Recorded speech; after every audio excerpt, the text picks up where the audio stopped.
All right, let's talk about how we go from this big chunk of pork back fat to these crispy fries.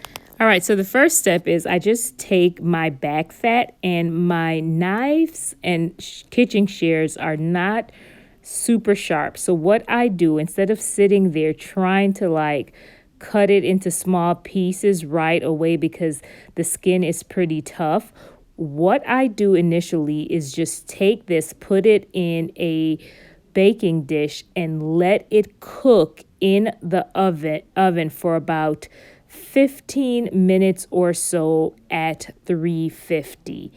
After the 15 minutes is done, I then take it out of the oven, and that cooking time helps to soften it up.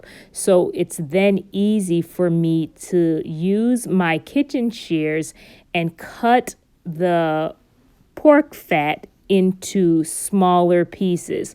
So right here, this is exactly what I did. I just cut it into really small pieces like fries, right? As small as you would like. And then after that, I pop it back into the oven at 350 and cook it for an additional 30 to 40 minutes. You can kind of watch it to see how long you need to keep it in there, only because all of our ovens are a bit different. So I would say between 30 to 40 minutes at 350, an additional 30 to 40 minutes.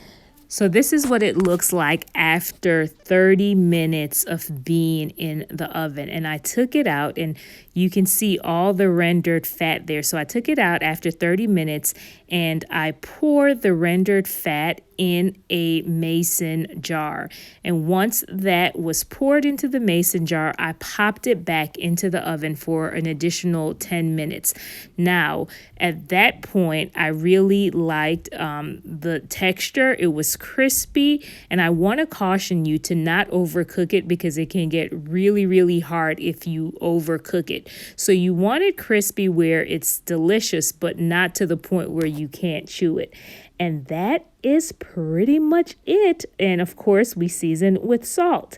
So right here, you can see a picture of my fries and the rendered fat. And we can use the fat, of course, to just fry up things and just whatever we needed to cook.